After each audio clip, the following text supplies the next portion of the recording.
प्रचार का शोर थम गया है। अब 3 नवंबर को बड़ौदा के लिए वोटिंग होगी। अपने वोट के हक का इस्तेमाल किया जाएगा लोगों की ओर से और नतीजे जो हैं वो 10 नवंबर को आएंगे।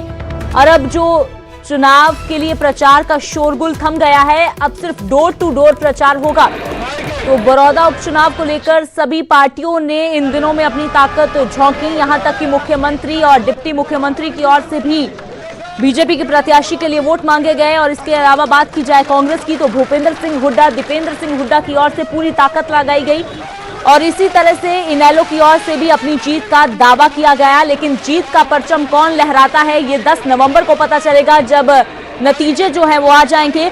तो बड़ौदा उपचुनाव को लेकर सभी पार्टियों ने अपनी ताकत झोंक दी है। लेकिन जो प्रचार का शोरगुल है वो 5 बजे खत्म हो गया है। यानी कि अब कोई भी जो पार्टी है, कोई भी सियासी पार्टी वो जो है अब रैली नहीं कर सकेगी, कोई मार्च नहीं निकाल सकेगी। लेकिन अब सिर्फ डोर टू डोर प्रचार जो है वो हो सकता है। तो चुनाव प्रचार के आखिरी दिन पूर्व सीएम भूपेंद्र सिंह हुड्डा ने लगभग 10 से 12 गांव के लिए तूफानी दौरे किए। हुड्डा ने पहले तो अपने सभी कार्यकर्ताओं को संदेश दिया कि बेशक चुनाव प्रचार आज बंद हो जाए, लेकिन उन्हें जागे रहना है और 3 नवंबर तक सतर्क रहना है। हुड्डा ने प्रदेश सरकार पर कानून व्यवस्था को लेकर निशाना साधा और कहा कि प्रदेश में कानून व्यवस्था बिल्कुल चरमरा गई है। प्रदेश में सरकार नाम की कोई चीज नहीं है। तो एक बार से जो भूपेंद्र सिंह हुड्डा है उन्होंने फिर से कांग्रेस की जीत का दावा किया है और कहा है कि यहां पर कमल बीजेपी का नहीं खिलेगा।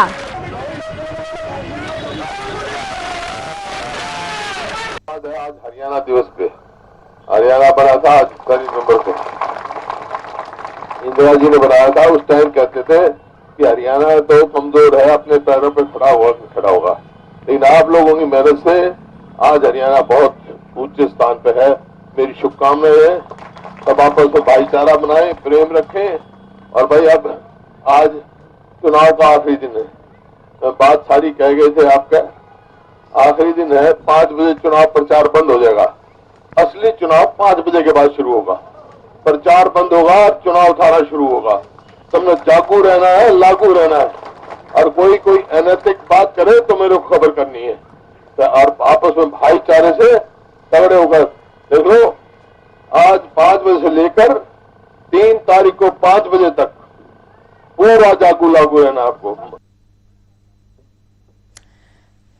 तो जहां कांग्रेस ने आखिरी दिन अपना दमखम दिखाया, तो वहीं चुनाव प्रचार के आखिरी दिन बीजेपी के उम्मीदवार योगेश्वर दत्त के लिए भी प्रचार किया गया और खुद योगेश्वर दत्त ने प्रेस कॉन्फ्रेंस की।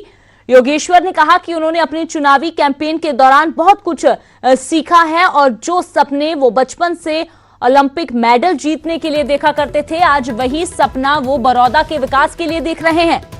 उन्होंने कहा कि मैं जात पात की राजनीति नहीं करता और ना ही आगे करूंगा। कुछ लोग जात पात की राजनीति जरूर करते हैं जो हिंदुस्तान के लिए बहुत घातक है। तो योगेश्वर दत्त के लिए बीजेपी ने जहां पूरी ताकत झोंकी, वहीं आज योगेश्वर दत्त की ओर से प्रेस कॉन्फ्रेंस भी की गई। सिर्फ किसी पे चुनाव लड़ रहे हैं जात पात पे, जो हिंदुस्तान के लिए बहुत घातक है, हमारे समाज के लिए बहुत घातक है। वो चीज़ें देखी हुई है। पर बड़ौदा की जनता जितनी भी है, लोग उन बातों को समझ भी रहे हैं, क्योंकि वो बस वोट लेने के लिए रहते हैं। हम राजनीति में कुछ करने के लिए, बड़ौदा के लिए कुछ अच्छा करने के लिए, बड़ौदा को बड़ा बनाने के लिए, बड़ौदा गाँव के हल्के को आगे पहुँचाने के लिए, यहाँ पे खेलों की अच्छी सुविधा हो, शिक्षा की अच्छी सुविधा हो। यहाँ पे 2 कॉलेज हमारी गठबंधन सरकार ने दी है। जनता पटाना को यूनिवर्सिटी बनाया है। युवाओं के रोजगार की बात आती है तो यहाँ पे IMT आई है। खेल की बात आती है तो चाहते हैं हर गांव में अच्छे स्टेडियम हो, वहाँ से बच्चे को बाहर ना जाना पड़े।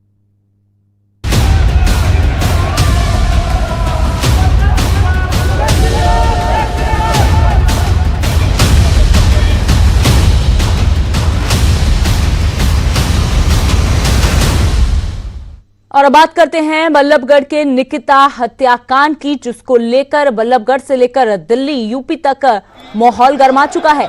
आज निकिता हत्याकांड को लेकर दशहरा मैदान में सर्व समाज पंचायत की गई। इस महापंचायत में न केवल बल्लभगढ़ बल्कि दिल्ली, NCR और यूपी, हरियाणा से भी लोग इकट्ठा हुए।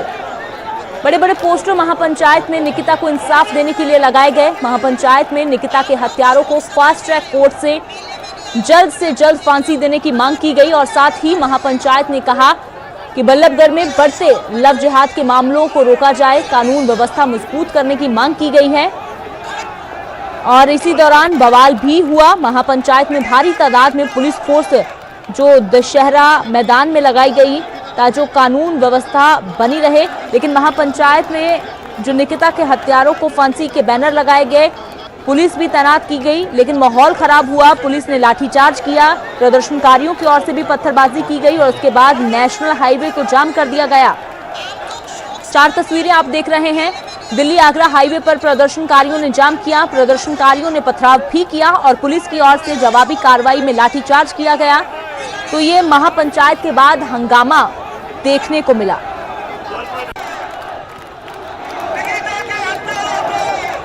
शरारती बच्चे गली में से भी और कुछ पंचायत में से आकर के रोड की तरफ आ गए और रोड पे जाकर के उन्होंने हाईवे को ब्लॉक करने का प्रयास किया। समय रहते पुलिस व्यवस्था पहले लगी हुई थी और उनको वहां से खदेड़ दिया गया। गाड़ियों के पत्थर की कोई सूचना नहीं है। उन लोगों ने एक ट्रैक्टर ट्रॉली में पत्थर थे, वहां पर उन्होंने फेंके हैं पत्थर और उनको वहां से खदेड़ दिया गया। कुछ लोगों को राउंड अप भी किया गया। सर, पुलिस वालों को भी चोट लगी है? पुलिस वालों को भी चोट लगी? अभी तक पुलिस के वालों से मेरा इंटरेक्शन नहीं हुआ। सभी आपके सामने भी हम लोग ड्यूटी पे काम कर ही रहे हैं चारों तरफ, तो अभी ऐसा कुछ पता लगता है तो आपसे शेयर किया जाएगा। तो निकिता कत्लकांड लव जिहाद से जुड़ा हुआ है और इसी को लेकर लव जिहाद के खिलाफ कानून की मांग तेज हो रही है और अब यूपी की तर्ज पर हरियाणा में भी लव जिहाद के खिलाफ कानून लाने की तैयारी की जा रही है। इस बात के संकेत खुद प्रदेश के गृह मंत्री अनिल विज ने दिए हैं। लव जिहाद को लेकर क्या कहना है अनिल विज का, देखिए इस रिपोर्ट के जरिए।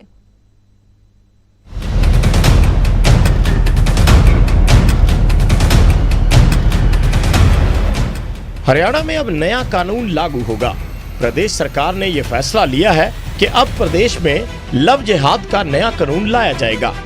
इसके लिए सरकार पूरी तरह से तैयारी में है और इस मुद्दे पर विचार चल रहा है। घटना हुई है जिसकी जितनी निंदा की जाए उतनी कम है, क्योंकि ये विषय लव जिहाद के साथ जोड़ करके देखा जा रहा है। लव जिहाद वाला विषय भी इसके ऊपर बाकायदा विचार चल रहा है और केंद्रीय स्तर पर भी और प्रदेश स्तर पर भी हम इसको बहुत गंभीरता से ले रहे हैं। योगी आदित्यनाथ जी जो कहते हैं, जब कहते हैं, सत्य कहते हैं। ये लव जिहाद का इलाज करना जरूरी है बच्चियों को बचाने के लिए। अगर इसके लिए कानून बनाना पड़े तो, कुछ और करना पड़े तो किया जाना आवश्यक है। सिर्फ हरियाणा ही नहीं बल्कि यूपी सरकार भी इस फैसले से सहमत है और उन्होंने खुद इसके खिलाफ कानून लाने पर विचार किया है। निर्णय ले रही है कि हम लव जिहाद को सख्ती से रोकने का कार्य करेंगे। एक प्रभावी कानून बनाएंगे। छद्मवेश में चोरी छुपे, नाम छुपा करके, स्वरूप छुपा करके जो लोग बहन बेटियों की इज्जत के साथ खिलवाड़ करते हैं, उनको पहले से मेरी चेतावनी, अगर वे सुधरे नहीं तो राम नाम सुनते हैं। हरियाणा के गृह मंत्री अनिल विज ने खुद ट्वीट करके ये जानकारी दी है, मगर इसके खिलाफ कानून क्या होगा, कैसा होगा भी या नहीं, ये फैसला सरकार को लेना है। लेकिन सवाल ये है कि आखिर एक मासूम की जान जाने के बाद ही सरकार होश में क्यों आई? क्यों अब कानून बनाने की याद आई है? क्या निकिता की तरह पहले ऐसे कभी किसी की जान नहीं गई? आखिर क्यों? क्या सिर्फ मंत्रियों के बयानों से ही कानून व्यवस्था बदल जाएगी, हर समस्या सुलझ जाएगी, या फिर कानून भी वाकई में आएगा? अगर आएगा तो फिर कैसा? Bureau report, news 18 Haryana.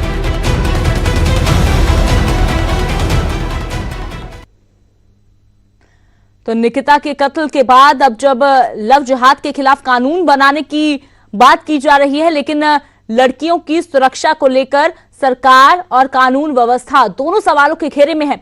सीधा रुख करते हैं दीपक, मेरे सहयोगी ज्यादा जानकारी के लिए जुड़े हैं। तो दीपक, फिलहाल क्या कुछ स्थिति है? महापंचायत आज की गई, क्या उसमें फैसले लिए गए हैं और आगे अब जो निकिता का परिवार है, क्या उनसे कुछ बातचीत हो पाई है?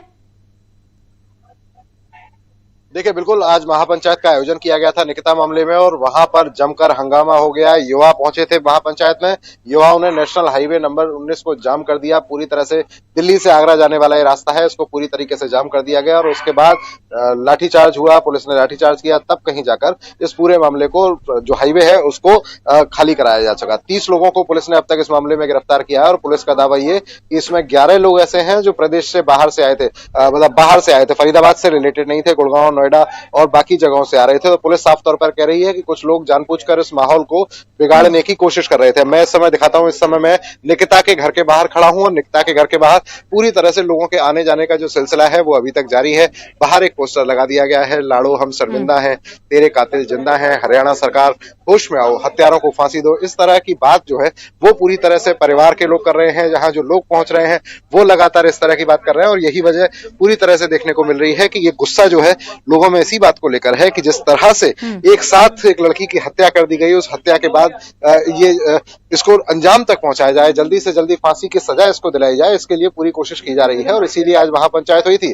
अब महापंचायत के बाद जब हंगामा हुआ तब परिवार से बात हुई। परिवार ने साफ तौर पर कह दिया है कि ऐसे लोग जो पूरी तरह से माहौल बिगाड़ने की कोशिश कर रहे हैं, ऐसे लोग जो राजनीति करने के लिए पहुंच रहे हैं, वो यहाँ ना पहुंचे। एक आयोजनकर्ता, इस महापंचायत जो बुलाई गई थी, इसके आयोजनकर्ता हमारे साथ मौजूद है, इनसे जानने की कोशिश करते हैं। जनाब, ये बताएं, महापंचायत आपने बुलाई थी, ये तो महा हंगामा पंचायत हो गई। नहीं, अब पंचायत तो अपना काम कर चुके। जब कुछ ऐसे लोग तत्व आए, हमें नहीं पता, वो पंचायत का अंग हो ही नहीं सकते। पंचायत में तो 36 बिरादरी, जो हमारे हरियाणा में हम कहते हैं, सारी बिरादरी वहां मौजूद थी, मौजूद लोग मौजूद थे, सारे हर समाज के। तो हर मुद्दे पर हम बात कर चुके थे। लास्ट में नीरज शर्मा जी हैं विधायक, तो उनका एक प्रस्ताव था कि भाई मैं इसको विधानसभा में सारे जो विधायक हैं फरीदाबाद और पलवल के मिलके ध्यानाकर्षण एक प्रस्ताव हम देंगे और नितिका जो हत्याकांड है इसको विधानसभा में उठाएंगे। ऐसे में ही जब वो अपनी बात रख ही रहे थे तो कोई ऐसे तत्व एक संग आए, अदरवाइज तो आप वहां मौजूद थे, आपने देखा कितनी स्मूथली पंचायत की कार्रवाई चल रही थी, जो जैसे पंचायतें होती हैं। तो इसमें ऐसा जरूर है कि ऐसे लोगों को समाज को भी भर्त्सना करनी चाहिए। और ये जो तोड़फोड़ की अभी हमें बताया गया, क्योंकि हम तो पंचायत के बाद बिजी रहे, फिर घर पे आ गए यहाँ पे, तो जो तोड़फोड़ की है, तो मैं सबसे ये अपील करता हूँ कि ऐसे जो तत्व हैं, असामाजिक तत्व, कृपया करके अगर आप नितिका के लिए इंसाफ की लड़ाई में शामिल नहीं हो सकते, मामला जो हाई प्रोफाइल होता जा रहा है वो सिर्फ इसलिए क्योंकि जो आरोपी है उसका नाम कांग्रेस के साथ जोड़ा जा रहा है, तो उसकी भर्त्सना करता, परिवार भर्त्सना करता है। अच्छा, ये बताएं कि ये जो आरोपी है इसका नाम कांग्रेस के साथ जोड़ दिया, इसलिए मामला हाई प्रोफाइल हो रहा है या कोई और वजह? नहीं, आप देखें, इसके पीछे जाएं। 2018 में इसने ऐसी ही कोशिश की थी निकिता को अपहरण करने की, जिसका परिवार पर बेवजह राजनीतिक दबाव डाल के फैसला किया। हो सकता है परिवार उस समय पूरे समाज के सामने ये चीजें नहीं आई थी।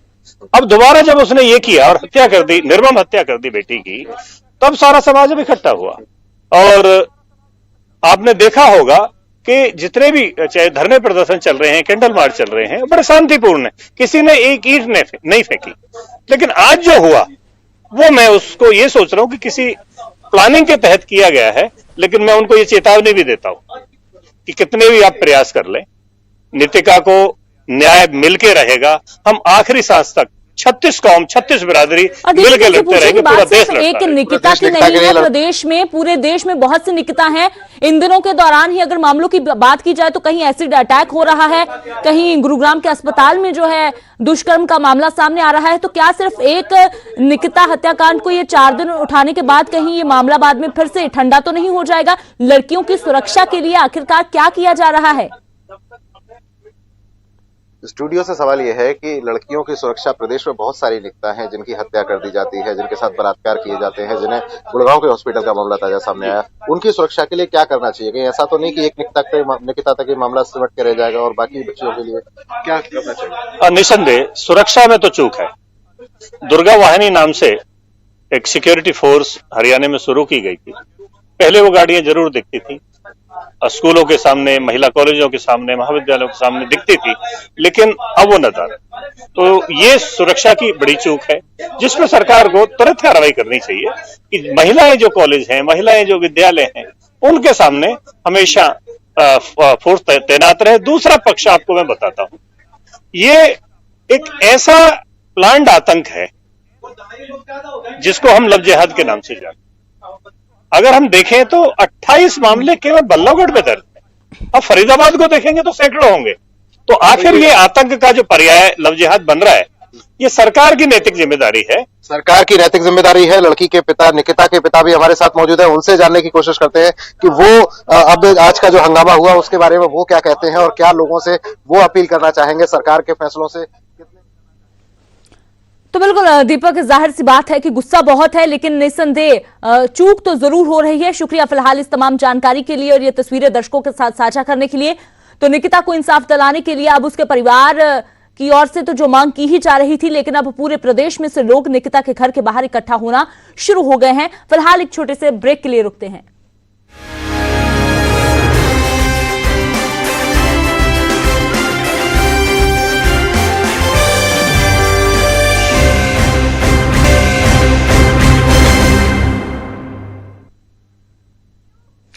ब्रेक के बाद एक बार फिर से आपका स्वागत है। बात करते हैं पंजाब की, जहां पराली जलाने के मामले कम होने का नाम नहीं ले रहे। बठिंडा के गांव गहरी भागी में किसानों ने पराली को सरेआम आग के हवाले कर दिया और अपना विरोध भी जताया। किसानों ने कहा कि पराली जलाने के अलावा उनके पास कोई भी विकल्प नहीं है। उनके मुताबिक मजबूरी में उन्हें पराली जलानी पड़ रही है। पराली को जलाना उनका शौक नहीं है। किसान कह रहे हैं कि चाहे सरकार उन्हें जेलों में बंद कर दे या भारी जुर्माने लगाए, लेकिन उनके पास कोई समाधान इस समस्या का नहीं है, जिसलिए वो पराली को आग के हवाले ही करेंगे। तस्वीरें आप देख सकते हैं, ये बठिंडा के गांव गहरी भागी की तस्वीरें हैं, जहां बिना किसी खौफ के जो किसान है वो पराली को आग के हवाले कर रहे हैं। और सीधे तौर पर एक ही बात किसानों की ओर से कही जा रही है कि पराली को जलाना उनकी मजबूरी है, क्योंकि उनके पास कोई और विकल्प नहीं है। पराली ਨੂੰ ਅੱਗ ਲਾਉਣ ਦਾ ਕਾਰਨ ਇਹ ਹੈ ਜੀ, ਸਾਡਾ ਕੋਈ ਸ਼ੌਕ ਨਹੀਂ, ਸਾਡੀ ਮਜਬੂਰੀ ਹੈ। ਮਜਬੂਰੀ ਵਾਸਤੇ ਅਸੀਂ ਪਰਾਲੀ ਨੂੰ ਅੱਗ ਲਾ ਰਹੇ ਹਾਂ। ਪਰ ਜਿਹੜਾ ਸਰਕਾਰ ਕਹਿ ਰਹੀ ਹੈ ਵੀ ਕਿਸਾਨਾਂ ਨੂੰ ਜੁਰਮਾਨਾ ਕਰੋ ਜੀ, ਇਹਨਾਂ ਦੇ ਪਰਚੇ ਪਾਓ ਜੀ, ਇਹਨਾਂ ਨੂੰ 5 ਸਾਲ ਦੀ ਸਜ਼ਾ ਕਰ ਦਿਓ, ਉਹ ਕਰ ਦਿਓ। ਜੇ ਸਰਕਾਰ ਨੂੰ ਚਾਹੀਦਾ ਕੋਈ ਇਹਦਾ ਠੋਸ ਹੱਲ ਕਰੇ, ਸਾਨੂੰ ਕੋਈ ਮੁਆਵਜ਼ਾ ਦੇਵੇ, ਸਾਨੂੰ ਕੋਈ ਚੰਗੇ ਸੰਦ ਮੁਹੱਈਆ ਕਰਾਵੇ, ਤਾਂ ਅਸੀਂ ਇਹ ਪਰਾਲੀ ਨੂੰ ਅੱਗ ਨਾ ਲਾਈਏ। ਜਦੋਂ ਸਾਡੇ ਕੋਲੇ ਕੋਈ ਠੋਸ ਸੰਦ ਨਹੀਂ, ਕੋਈ ਠੋਸ ਹੱਲ ਪਰਾਲੀ ਦਾ ਸਰਕਾਰ ਨੇ ਕੀਤਾ ਨਹੀਂ, ਉਲਟੀ ਸਾਨੂੰ ਕਹਿ ਰਹੇ ਵੀ ਜੁਰਮਾਨੇ ਸਜ਼ਾ ਜੀ, ਸਾਨੂੰ ਡਰਾਵੇ ਦੇ ਰਹੇ। ਅਸੀਂ ਇਹਨਾਂ ਡਰਾਵਿਆਂ ਤੋਂ ਡਰਨ ਵਾਲੇ ਨਹੀਂ। ਸਰਕਾਰ ਪਰਚੇ ਕਰੇ, ਕੁਝ ਵੀ ਕਰੇ, ਅਸੀਂ ਅੱਗ ਜੇ सरकार ने कोई ठोस हल ना किया इसी तरह ही लावांगे, चाहे कुछ भी होवे। सूरज भान मेरे सहयोगी ज्यादा जानकारी के लिए जुड़े हैं। तो सूरज, हर बार की तरह किसानों का वही कहना है कि उनका शौक नहीं बल्कि मजबूरी है, कोई विकल्प नहीं है। तो फिलहाल क्या कुछ जानकारी आपके पास? बिल्कुल कोई दो राय नहीं, किसानों का यही कहना है कि कहीं न कहीं उनकी मजबूरी तो है, लेकिन अब किसान सरकार के साथ आर पार की लड़ाई लड़ने के मूड में। वो कह रहे हैं कि बेशक सरकार हमें जेल कर दे, हमें जो भी हो जाए, लेकिन हम पराली जलाएंगे, क्योंकि सरकार की ने लाख मना किया है किसान पराली ना जल रहे हैं। पोल्यूशन है वो दिनों दिन बढ़ रहा है, पोल्यूशन दिल्ली तक जा रहा है, यहाँ तक के विदेशों तक भी पोल्यूशन की बातें हो रही हैं। लेकिन किसान कह रहे हैं कि हमारी मजबूरी है, जितनी देर सरकार हमारा इस पोल्यूशन का पराली का कोई सोल्यूशन नहीं निकालती, तब तक हम ऐसे ही जाते रहेंगे। ये तस्वीरें बठिंडा के अलग अलग गाँव के, सिर्फ एक ही गाँव में पराली जलाने का सिलसिला नहीं, बठिंडा के अलग अलग गाँव में किसान हालांकि प्रशासन को एक इंटीमेशन दे रहे हैं कि हम ऐसे ही पराली जलाएंगे जितनी देर हमारे लिए सरकार कुछ करती नहीं। कोई मुआवजे का ऐलान हो, किसानों के लिए कोई जो संद है जो पराली को नष्ट करने के लिए, उसको लेकर मुआवजा दिया जाए। तमाम तरह की मांगे हैं सरकार के चलते, इसलिए किसान है जो पराली जला रहे हैं। बिल्कुल सूरज, तो हर साल की तरह इस साल भी समस्या जैसे की तैसे बरकरार है।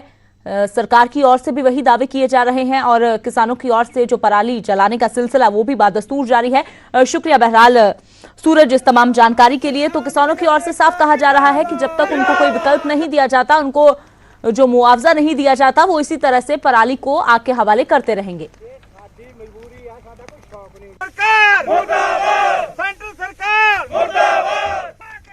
और बात करते हैं नए कृषि कानूनों की, जिनको लेकर पंजाब में विरोध लगातार जारी है।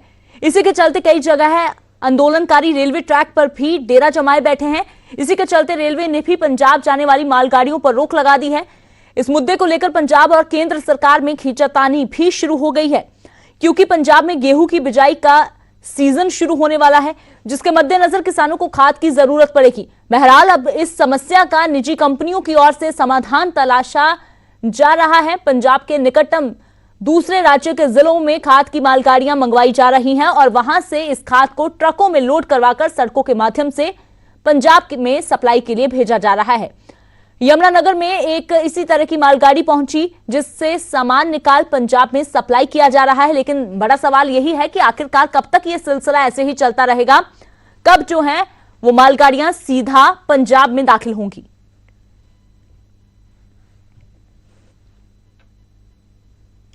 फिलहाल इस बुलेटिन में इतना ही, मुझे दे इजाजत।